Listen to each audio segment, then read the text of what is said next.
Hello, I'm Barry Daniel, and this is the podcast of the Middle Way Society.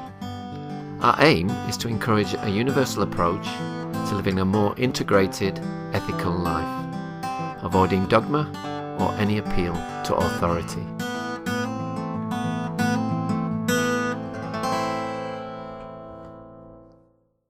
My guest today is the Christian theologian and philosopher Don Cupitt. Hello, Don. Welcome to the MWS Podcast. Hello. Okay, can we start by you telling us how you understand religion? In the past, I think, people tended to see reality as a hierarchy of powers with God the Supreme Being at the top. So you started with a kind of mythical or metaphysical account of reality, and then religion was a matter of relating yourself to the world, so you fitted in. And this meant worshipping God and serving God and so on. Religion was adapting yourself to reality. I now take a rather different view. I link religion more with the imagination of how there might be a better world and order of relations than we have now. So for me, religion involves a dream and living by a dream. The dream in Christianity is traditionally the kingdom of God. Live as if in the kingdom of God. Live as if a life based on love is possible, and you're trying to live it. And perhaps you'll gradually bring it into being. So for me, religion involves living inspired by a myth or living a dream. Yeah, so living also very much in the present as opposed to some future. Yes, I'm just short of 80 years old, so I haven't got long. After that, I'll be extinct for all eternity. As a result, I think I should live hard while I've got a little time left. Okay. You use the term non-realism. What is non-realism about God? Belief that God does not exist independently of the human mind. All knowledge is relative to human beings and the human mind. We have no knowledge of a world that exists totally independent of ourselves and our descriptions of it. Now, realism was normal in Western thought up to about the time of Kant. Since then, we've gradually changed over and realized that the world exists within human knowledge, not human knowledge within the world. A non-realist view of God sees God as an ideal, a spiritual ideal, an inspiration, perhaps something like the pearl of great price, a star, a dream to live by. So from about 1980, I kept the word God as a spiritual ideal, but dropped the idea of God as creator and first cause of the universe. That kind of language is meaningless and cannot now be used.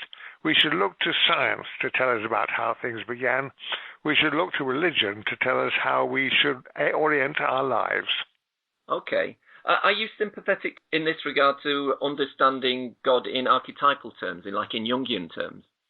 Yes, God is the wider self we're struggling to become. I quite like the idea of breaking the bounds of the narrow self and becoming more, in a sense, detached and open to a larger, wider reality than ourselves as we get old and die. So I do think Jung, of all recent thinkers, is the one who has the most interesting view of getting older and death, the second half of life. How would you understand the relationship between non-realism and agnosticism? The non-realist tends to see religious truth as picture language, as mythical, but as life-guiding, regulative or life-guiding.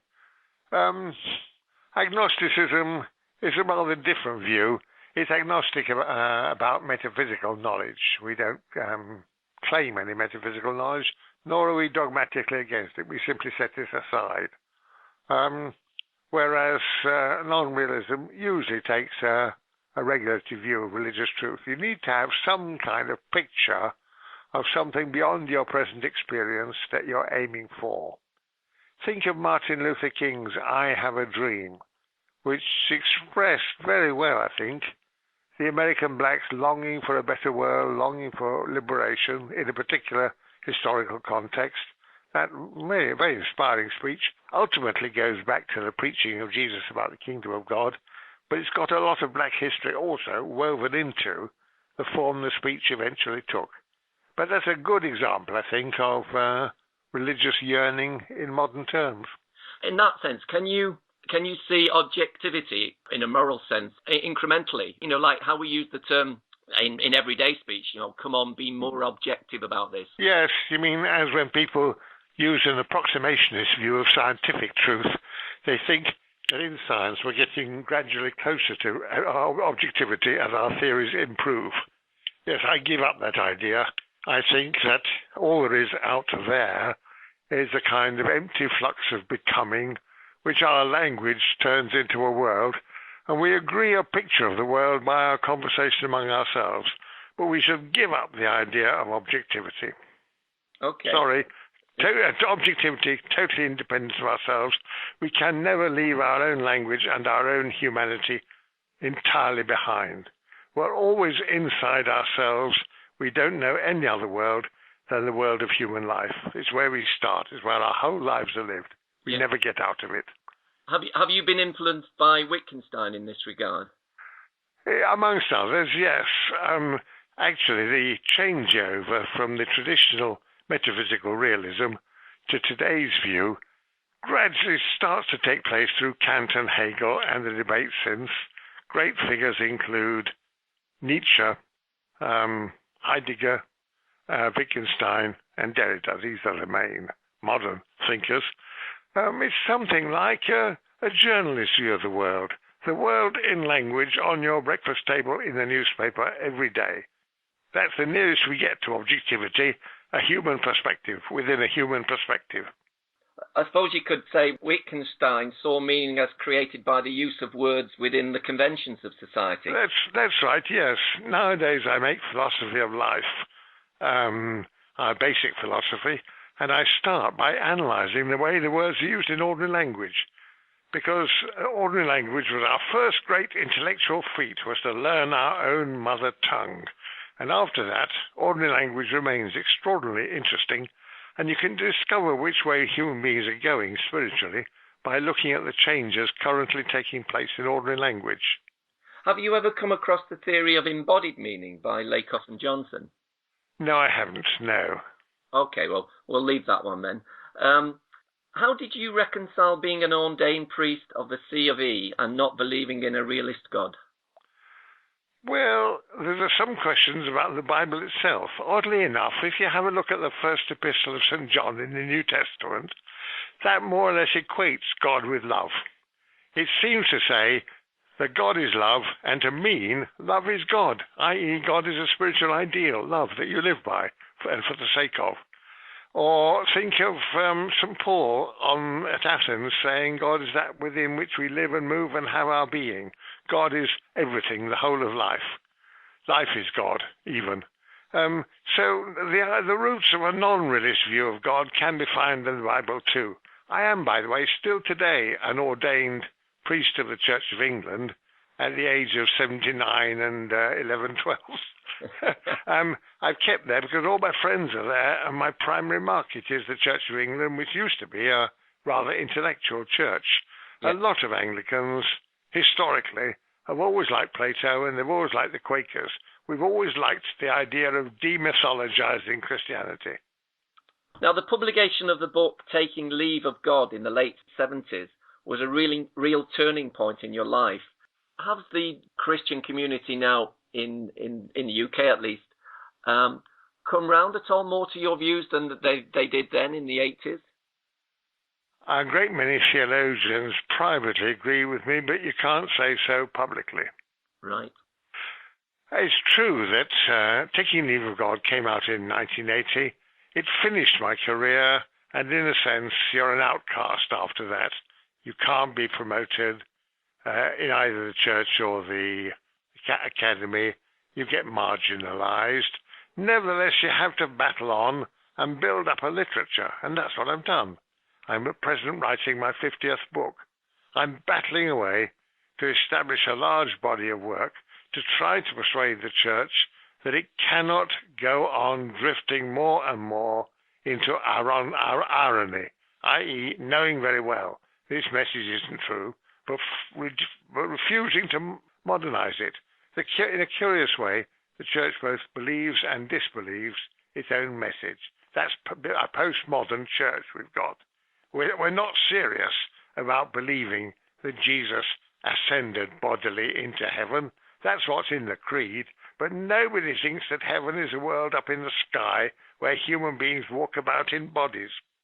Yeah, you saw yourself marginalized, Don, but for many people, that book was a watershed, and there's a view that you were a real pioneer, especially being able to see religion, once shorn of belief, as still something very valuable. Yes, that's right. Yes, I'm very concerned with the future of religion. I very much want there to be a go-on being religion, and certain features of Christianity, above all the figure of Jesus and his humanitarian ethics. Those things have got to be preserved. So it is for me vital that I do something for the future of Christianity. The people in the churches at the moment who count themselves as Orthodox are not doing anything to create a Christian future.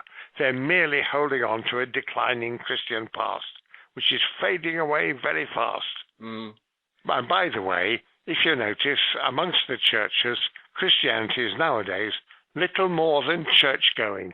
That's all they seem to want. That's all they talk about. Church-going. Well, church-going by itself is not religion.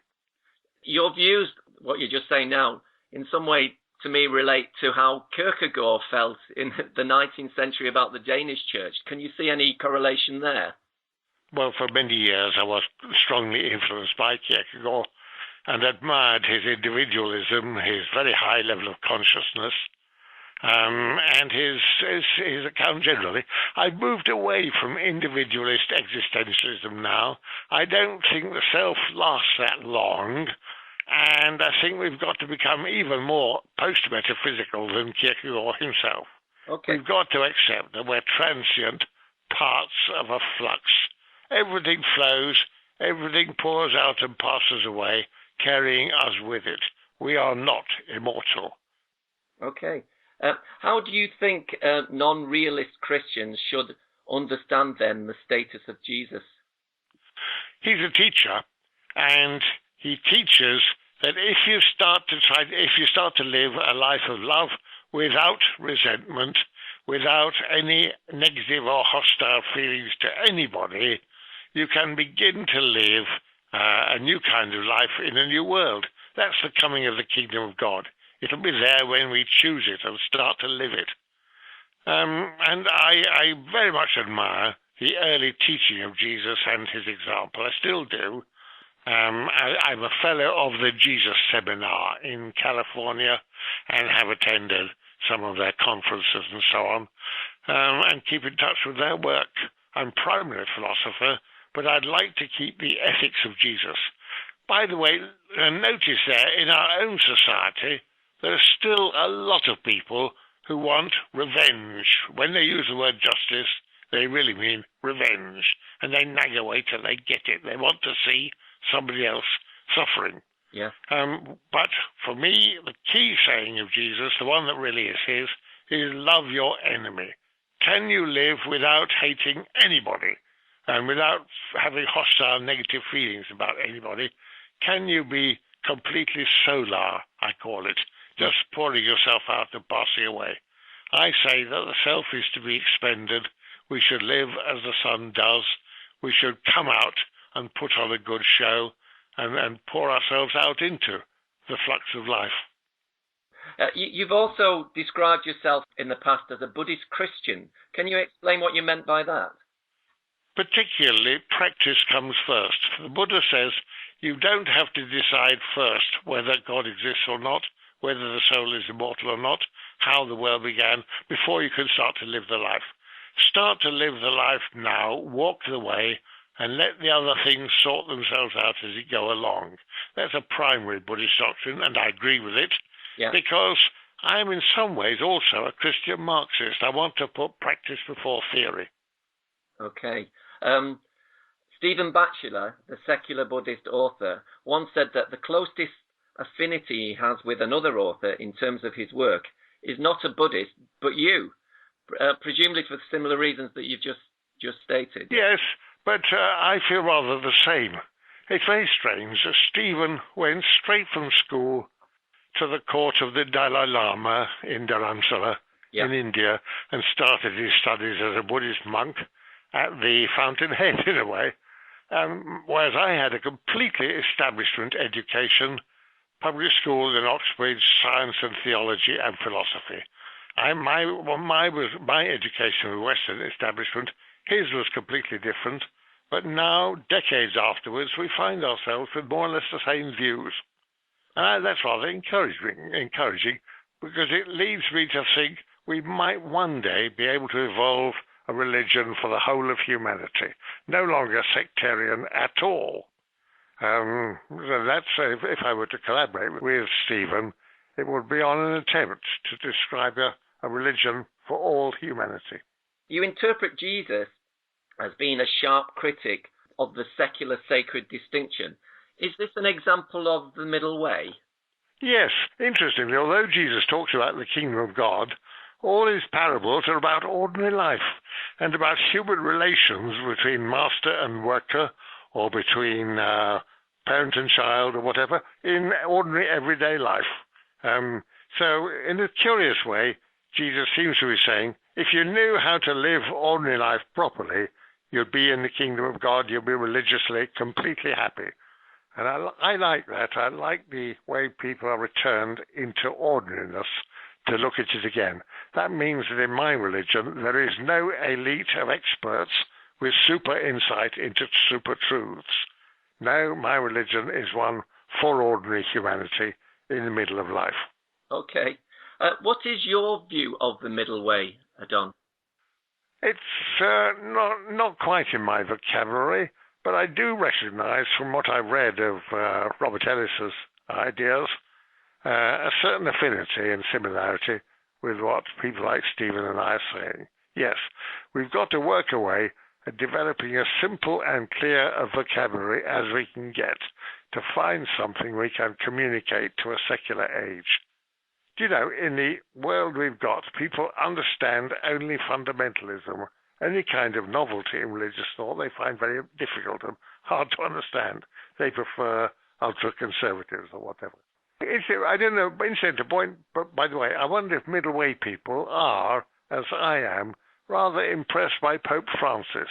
It looks to me as if he does understand something of the fix that the Roman Catholics are in and something of the way out of it. He looks back to the teaching of Jesus and to Francis, and his freshness, his rather open-air quality, his common humanity, has excited ordinary people to a remarkable degree. Yeah, well, I can only speak for myself here, Don, but I definitely see him as a breath of fresh air.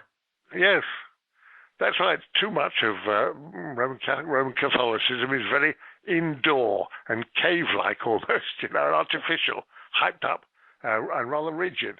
Whereas Francis, of course, was a preacher in the open air, like Jesus, amongst ordinary people. And when the new Pope took the name of Francis, there was a hint of where his sympathies were, where his sympathies lie. How far he'll be able to get in the few years he has at the top, I don't know. That's going to be difficult. But one must wish him well and much sympathy and hope that he'll make real progress. Okay, my last question, Don. We've touched on this a little bit earlier on, but could you just elaborate a bit more on what you're working on at the moment? I'm doing something called Make It All Come True, the primacy of ethics in religious thought.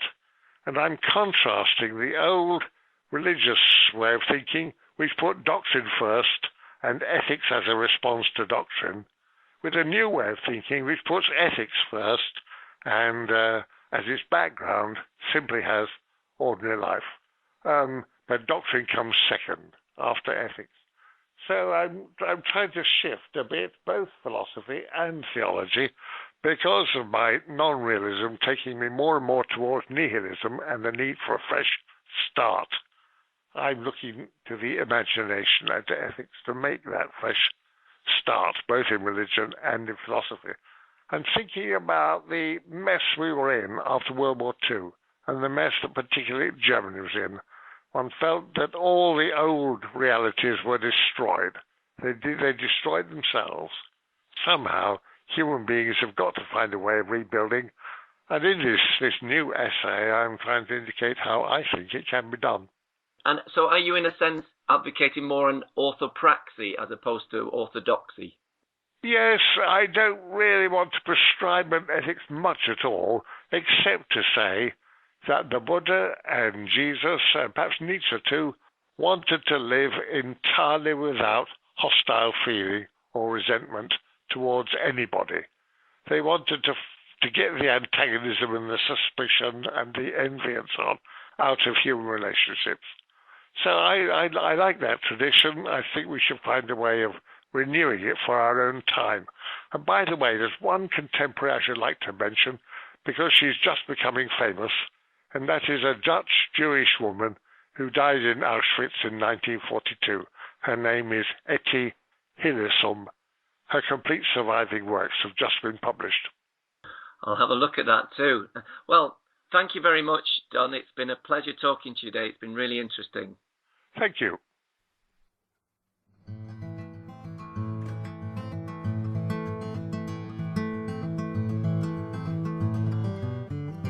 You can find out more about middle way philosophy at www.middlewaysociety.org.